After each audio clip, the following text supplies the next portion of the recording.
The State of Ohio versus Jacqueline Markham. Ms. Markham is before the court with her counselor, Mr. Hust. Ms. Nicholson, on behalf of the State of Ohio, we're here for sentencing. Ms. Nicholson, anything on behalf of the state? Yes, Your Honor.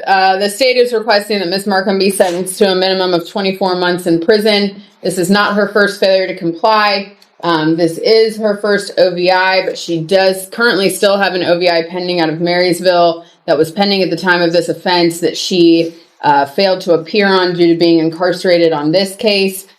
The underlying facts of this case are that when Franklin Police Department attempted to initiate a traffic stop, Ms. Markham did in fact stop, spoke with the officer for approximately 60 seconds. When he asked her to exit the vehicle, she put the car in drive and drove away at a high rate of speed. In fact, the officer believed she had crashed because she was hitting the curbs so hard and he lost sight of her. Turns out she fled to Ms. Nicholson, folks, would you please sit down? I'm sorry, I couldn't hear you. Sorry. That's all right.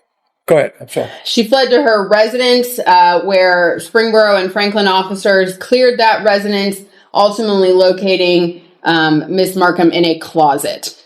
She continued to be kind of verbally uncooperative with officers until she was booked into the Warren County Jail. Clearly, her past conduct has not, and those consequences have not taught her anything. She has not learned from that. So we do believe a prison sentence is appropriate in this case. All right. Thank you. Anything from probation? Nothing further, Your Honor. Mr. Hust? Yes, Your Honor. Good afternoon. The facts are egregious. I can't quibble with those. I've been through all of the discovery and seen repeated perspectives from the different body cams and so forth. Behind all this conduct is some serious mental issues that have to be addressed with weekly mental health individual sessions and contact with a psychiatric provider to make sure that any medication she has for mental illness are properly adjusted. It's my understanding from a message from her aunt that the aunt would be able to provide a residence for her. I understand there haven't been any rule violations in the jail since she's been held. And I understand, too, that her probation in Middletown, at least the probation there, had been working out. She's entitled to, as I understand, 148 days of credit for time served. Ms. Markham, is there anything you'd like to say? Yes, I had a panic attack at the time, and I don't remember much of exactly what happened, which is kind of scary to me. But other than that, I've been in jail for, I think it's 147 days today, and I've been complying and working as a trustee in the jail. Just a panic attack, I kind of feel like I'm having one now. Like, I've been getting them a little bit more so as I age, as I get older. And I had just gotten to counseling to work with different medications for those. Are you folks with her today? Yes, sir. Yes. And who are you? I'm her Aunt Jan. It's my home that she lived in. Okay. And I was her caretaker during this time when she had this episode. Are you aware of her true mental issue? Am I aware of her true mental issues? I don't have no idea what that even means. She is a schizophrenic. I gave Bruce all her medical information from Butler Behavior, Atrium Hospital, Access in Middletown.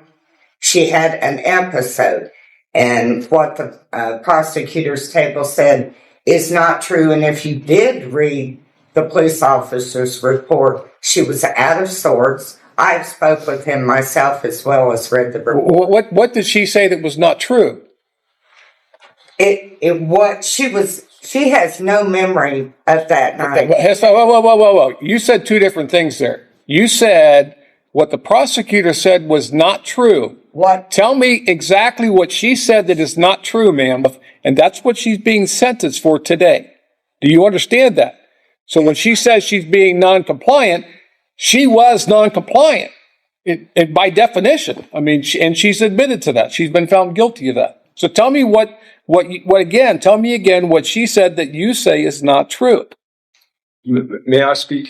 I'm going to give you this opportunity. Well, when I say non-compliant, even in the report from the Franklin police officer, because all of them was at my residence, I'm very aware of what happened because I was there. I allowed them in my home. She was so out of it, doing simple commands was beyond her. When you are in a full-blown schizophrenic episode. Plus alcohol. Yes, plus Okay. alcohol. See, here's the problem that I have with what you're saying. And again, I'm not disagreeing that there aren't some mental health issues here. Oh, they're severe. Okay. You've lived with it. I have not. The problem is when you have someone that is being, is she supposed to be on medication? Yes. Is she compliant with that medication? No. Well, Number one, no. And number two, I'm going to guess that her psychiatrist that prescribed her that mental health medication would not approve of her also using alcohol and driving a motor vehicle and fleeing at high speeds from police. I'm just guessing. Well, I don't agree with that either. However, Okay, so that's what we're here we today had for. 2 deaths in 3 days in our family. Ma'am, stop right there. I understand that people deal with grief differently, but when you have a mental health problem, you're on mental health medications that you may or may not be complying with, and you're adding alcohol to the mix, then you're getting behind the wheel of a car, and she's driving to the extent where she's claiming she doesn't even remember driving, fleeing from police at a high speed. She puts herself at risk. Yeah. She puts that police officer at risk, and she puts the general public at risk, which I have a duty to defend. So if we're all clear on all of those facts, there simply is no excuse that you can give me, whether it's mental health, drug and alcohol addiction, or grieving a loss of a loved one, because everyone experiences those things. But it's how you respond to those. So today she's here because she didn't respond very well. She broke the law. This is a felony of the 3rd degree. And one of my obligations, and again, I don't want to get into an argument with you about this because you want what's best for your niece, right? Well, she has not been able to receive the proper treatment in my county's jail. The nurse, I will have to say, the staff has been wonderful. They locked her down as soon as she got here. Me and the Springboro police officer who had worked with behavior health across the street, that'd been to our home many times, knew she was in an episode. We called over here. They locked her down. When she was released out of that to the general population, the nurse had her call me, and she said, they said I did bad things. What did I do?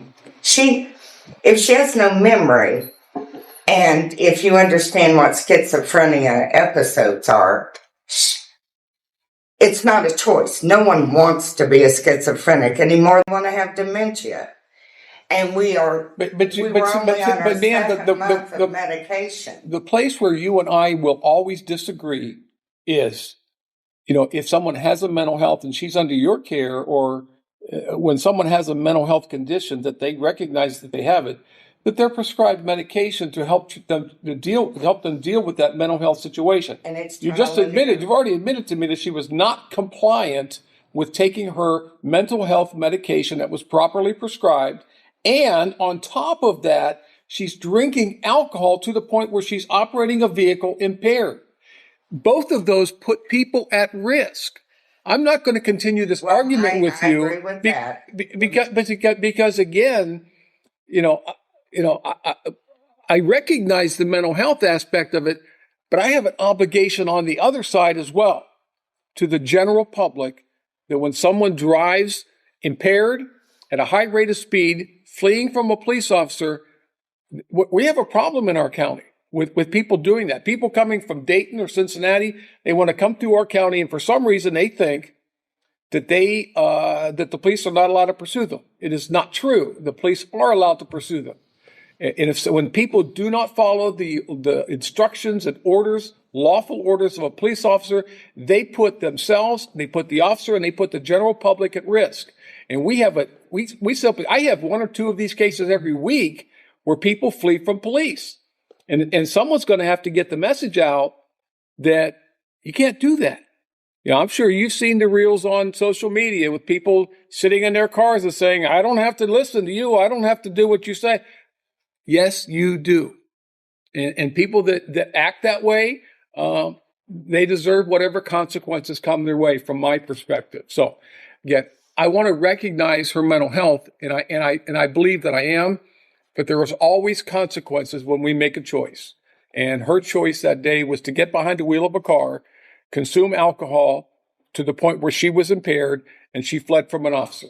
She was not just impaired by alcohol, though, is my point. Yeah. Sir, is that something you'd like to add to this conversation? Yeah. So I just want to say my name is Miles Barrera. It's very nice to meet you, Your Honor. I'm a recent friend of hers. We became friends about 3 years ago. I kind of left and went to different states. We've kind of been estranged for a minute. Honestly, our relationship started romantically and we ended as just friends.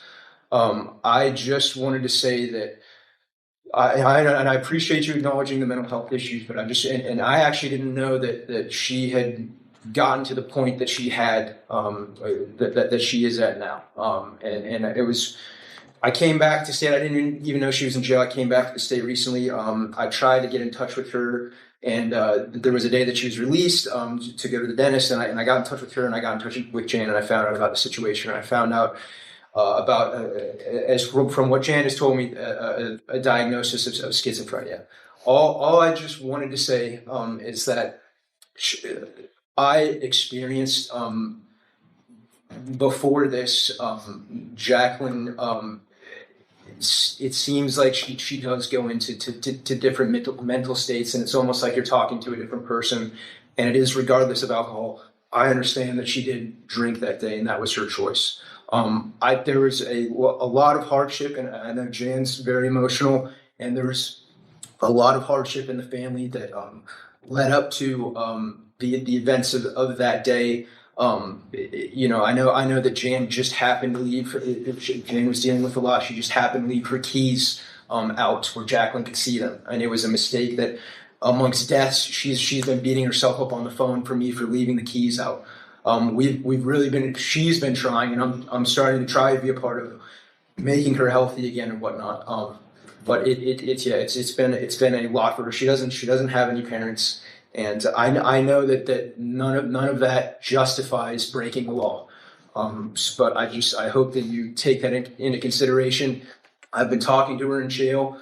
She's been varying degrees of good and bad. Some days I talk to her and I feel like I'm talking to Jacqueline. Other days I talk to her and it doesn't feel like I'm talking to Jacqueline. I think jail has been very hard on her. That's the point of it. I understand. But yeah, I would ask for you to take those into consideration. So, and again, when I'm looking at, I don't sentence. I don't have set and hard rules for sentencing. But I will say, like I said earlier, with these types of offenses, we have a problem here in our county with people doing this. The prosecutor's office position is always, and it doesn't matter how many times they've had it before, whatever their prior record is, they're always asking for 24 months. That's what they always ask for. I don't always agree with them. And those two ladies sitting there, the prosecuting attorneys, will tell you that I do these on an individualized basis.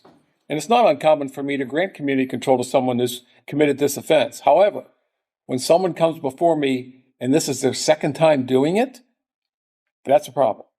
All right, let me sit. Just one more thing, Your Yes, Honor. sir. I just want to put this on the record. Ms. Riley talked about some papers that she'd sent to me regarding Jacqueline's mental health.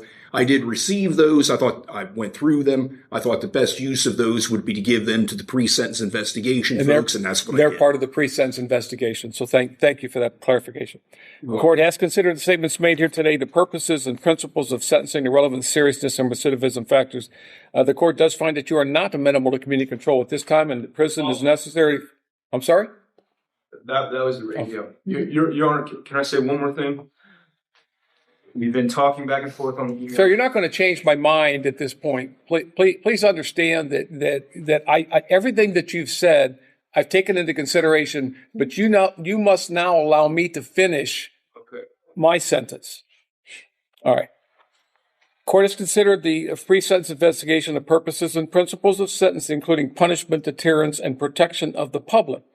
So I am going to order you to serve 24 months in prison. You have 148 days jail time credit. You are hereby ordered, your license is suspended for your lifetime on the failure to comply. On the OVI charge, you're ordered to serve 180 days in the Warren County Jail. That to be served concurrent with the 24 months. There is a $565 mandatory fine on the OVI, which I do not have the authority to waive. So that fine is assessed against you. 3-year operator's license suspension on the OVI, that to be effective December 31st, 2025. Other than the mandatory fine, the court finds that you're indigent for the purpose of any fines, costs, or other financial sanctions. Now, you're also subject to a mandatory period of post-release control, which means when you are released from prison, the Adult Parole Authority will supervise you for not less than 1 year, no more than 3 years. Ms. Markham, before you leave, I understand this is very heavy, bad news for you and for your family. Ma'am, I am trying to be patient with you, but when you act up in my courtroom, you're not making it any better for yourself nor for your niece. So please sit there and listen to what I'm saying. I'm addressing your niece now, so I don't want you acting up. I'm just having a hard time. And I'm having a hard time with you acting up. So if you do it again, you're leaving my courtroom. Are we clear? Yes, sir. All right. Miss Markham, I know that this is not the news that you wanted to hear today. I do understand the situation as was described by your family members. I want to give you some hope. Okay? So I will consider a motion for judicial release after you have served a period of incarceration. Okay? Do you understand what that means? I have the authority